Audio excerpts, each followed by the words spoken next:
Hello বন্ধুরা, আবার একটা রেসিপি নিয়ে এলাম। এখানে আমি কাপ কেকস আর ফয়েল পেপারে কেক করে দেখাবো। আর কেকটা সম্পূর্ণ হবে কিন্তু ওটিজিতে। তো কিভাবে করব সেটাই তোমাদের সাথে শেয়ার করব। তো ফার্স্টে আমি দুটো ডিম নিয়েছি। দুটো ডিমকে আমি খুব ভালো করে বিট করে নেব। তো ফার্স্টে 1 নম্বরে রেখে বিট করবে, তারপরে ফুল হাই স্পিডে তোমাদের 3 থেকে 4 মিনিট বিট করে নিতে হবে। যতক্ষণ না একটা ভালো ফোম ক্রিয়েট হচ্ছে ততক্ষণ আমাদের কিন্তু বিট করে যেতে হবে।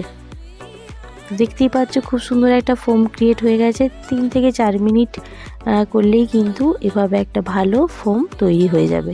আর ডিমের এই ফোমটা কিন্তু তৈরি করতে হবে মাস্ট, তবেই কিন্তু কেকটা আমাদের স্পঞ্জি হবে আর ভীষণই ভালো একটা টেক্সচার হবে। দেখতে পাচ্ছ খুব সুন্দরভাবে ফোমটা ক্রিয়েট হচ্ছে আর একেবারে মিশে যাচ্ছে না। এই অবস্থাতে কিন্তু আমি চিনিটাকে গুঁড়ো করে নিয়েছি। এখানে চিনির পরিমাপ কিন্তু 1 কাপ আছে, 1 কাপের একটু কম আছে।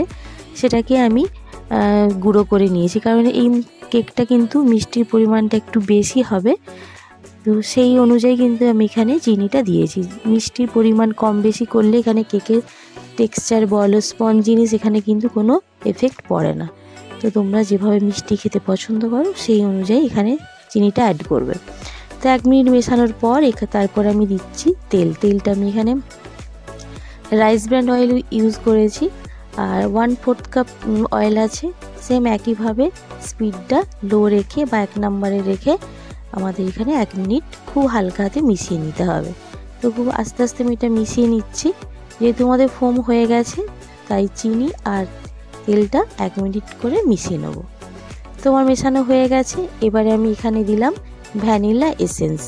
ভ্যানিলা এসেন্সটা আমি এখানে 1 টিস্পুন দিয়েছি।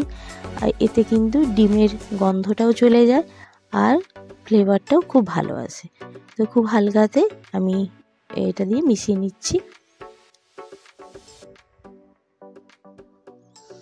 এরপর কিন্তু ময়দাটা মেশাবো। তো ময়দাটা এখানে 1 কাপ নিয়েছি।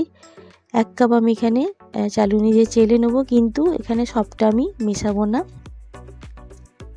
2 কি 3টে স্টেপ এখানে কাট অ্যান্ড ফোল্ড যেভাবে আমি মেশাচ্ছি সেভাবে কিন্তু খুব হালকা হাতে মেশাতে হবে, নাহলে কিন্তু এই যে ফোমটা হয়েছে ডিমের ফোমটা কিন্তু একেবারে নষ্ট হয়ে যাবে। তাতে কি হবে, আমাদের কেকটা কিন্তু স্পঞ্জি হবে না, শক্ত শক্ত এভাবে হয়ে যাবে। তো সেই কারণে কিন্তু যখন ময়দাটা মেশাতে হবে খুবই হালকা হাতে এভাবে কাট অ্যান্ড ফোল্ডভাবে মেশাতে হবে। দেখবে তাতে কি হবে, স্পঞ্জটাও খুব ডিমের যে ফোমটা যে রেডি হয়েছে ওটাও খুব ভালোভাবে ঠিক থাকবে।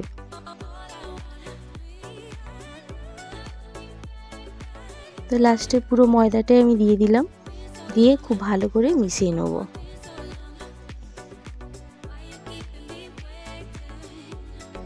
আজকের রেসিপি যদি তোমাদের ভালো লাগে বন্ধুরা, অবশ্যই আমার চ্যানেলটা সাবস্ক্রাইব করে পাশে থেকো। আর এখানে আমি ইয়েলো কালার ইউজ করছি, তোমরা চাইলে স্কিপ করতে পারো।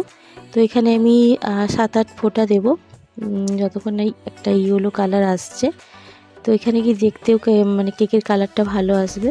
তো সেই কারণে আমি এখানে এই ইয়েলো কালারটা ইউজ করেছি।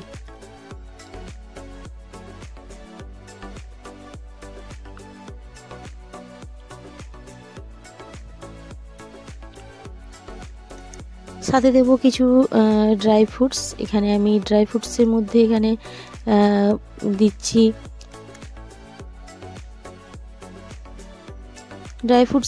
এখানে আমি দেব টুটি ফুটি, আর দিচ্ছি এখানে মোরব্বা আর কাজু কয়েকটা আমি এরকম চপড করে নিয়েছি, সেগুলোই আমি দিয়ে দেবো। তোমাদের কাছে যেগুলোই থাকবে সেগুলোই দিতে পারো, যেটা যেটা খেতে ভালো লাগবে সেই ড্রাই ফ্রুটসগুলোই দিও, সবই তোমাদের পছন্দ মতো। আর কিছু এখানে চেরিজ দিলাম, দিয়ে খুব ভালো করে মিশিয়ে নেব।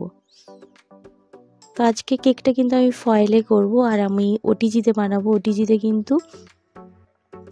ওটিজিটা কিন্তু আমার প্রিহিট করতে দেয়া হয়ে গেছে।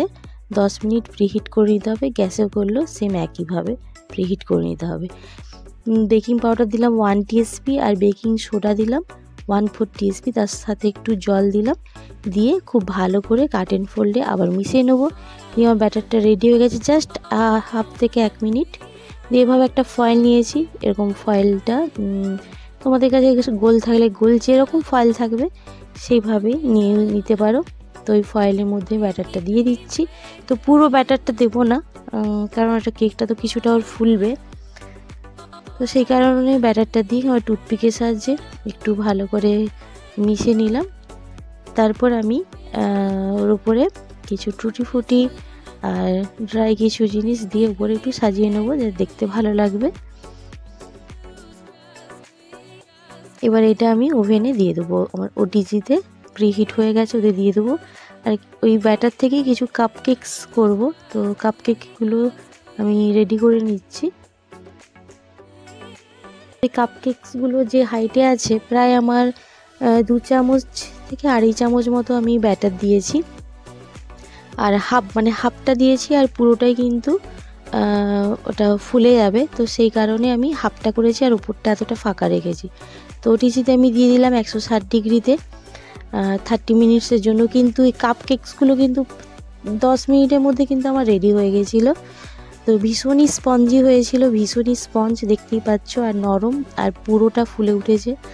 এবারে আমি কাঁচি দিয়ে কাটবো, কিন্তু বন্ধুরা যেহেতু এটা জাস্ট আমার 2 মিনিটের একটু এর জন্য বন্ধুরা 2 মিনিট এক্সট্রা ওভেনে থাকার জন্য নিচটা একটু হালকা লেগেছে, যেটা হয়েছে সেটাই তোমাদের সাথে তুলে ধরলাম। আর ভেতরের স্পঞ্জটা তোমরা নিজেরা দেখতেই পাচ্ছ কতটা স্পঞ্জ হয়েছে আর সফট হয়েছে। একদম গরম অবস্থায় কাটলাম তোমাদের কাছে, আর তোমরা ঠান্ডা করে তারপরে তোমরা কেটে ব্যবহার করো, খেও। আজকের রেসিপিটা কেমন লাগলো অবশ্যই কিন্তু জানিও। ভালো থাকবেন বন্ধুরা, সুস্থ থাকবেন, আবার একটা রেসিপির সাথে দেখা হবে তোমাদের সাথে।